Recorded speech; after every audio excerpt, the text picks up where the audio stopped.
Area है जिसके विच transformer की फाउंडेशन और पक्का RCC एरिया जिथे ट्रांसफार्मर लगना है, जिथे गड्डियां खड़ियां होनियां ने और बाउंड्री वाल असां दी उससे टैंक वगैरह सारा उसका नक्शा जड़ा इस मुताबिक जड़ा ग्रेड कंप्लीट हो सी इंशाल्लाह। हाँ जी, और बाउंड्री वाल का जड़ा काम है अल्हम्दुलिल्लाह शुरू हो गया माशाल्लाह। बाकी भी मुबारक है जी, चलो माशाल्लाह कोई ना जी सर। और इस दे विच अपना साडे तहसील समानी दे साफियां दा बेसिक किरदार है और इन्हां हुकूमत नूं गाए बगाए आगाह करते रहे और ग्रिड की अहमियत वास्ते उजागर करते रहे। तो अलहमदुलिल्लाह इस गौरमेंट ने ज़ाती तौर पर पेन लैके और इस ग्रिड का काम स्टार्ट लिया। ये बड़ी खुशाइन बात है। चौकी तक 3 किलोमीटर 4 किलोमीटर ठीक है सर।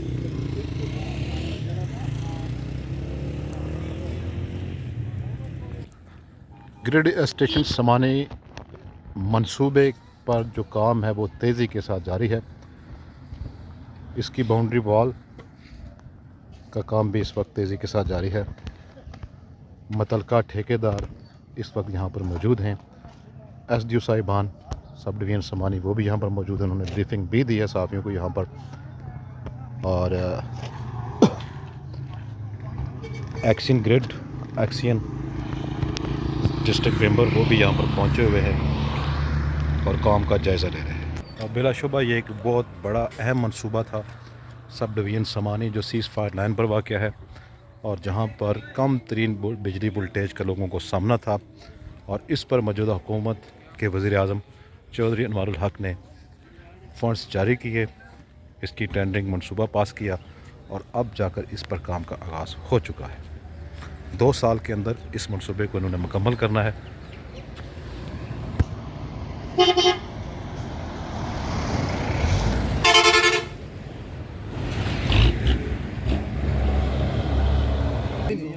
देखिए इसमें ये ना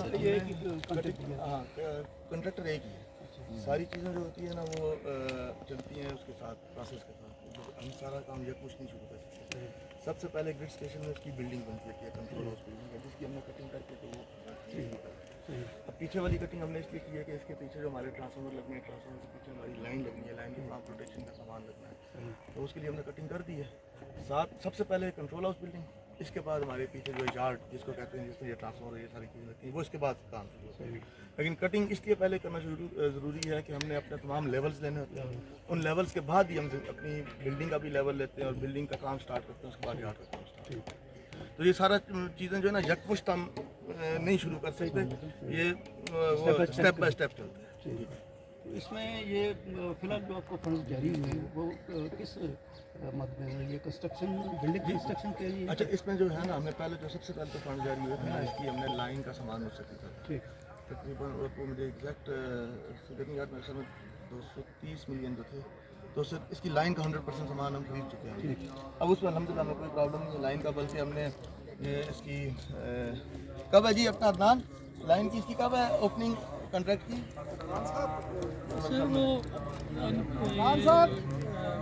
यकम को है यकम को लाइन के जो हमने काम स्टार्ट यकम अगस्त को उसकी टेंडर की ओपनिंग, मतलब वो पैरेलल हम काम स्टार्ट कर रहे हैं लाइन की।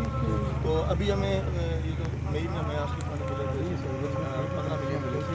15 मिलियन में इसमें हमने ये किया कि डिज़ाइन जो है डिज़ाइन वेटिंग होती है IS को हमने इसकी डिज़ाइन की 100% वेटिंग करवा दी है। उनकी फीस होती है 4 मिलियन 15 मिलियन में से वोल्टेज के इशूज़ हैं और फिर कंटिन्यूटी लेंथ ऑफ लाइन जो लंबी होने की वजह से। तो जब यहाँ से छोटे छोटे बिल्ड देखेंगे तो वो सारे मामला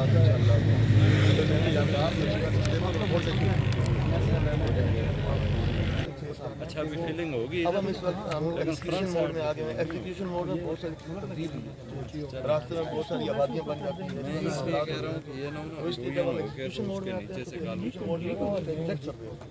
पहले तो फिजिबिलिटी होती है ना कि आया ये मुमकिन भी है या नहीं, तो फिर जो फाइनल सर्वे होता है वो एग्जीक्यूशन के बाद वो इंशाल्लाह हमारा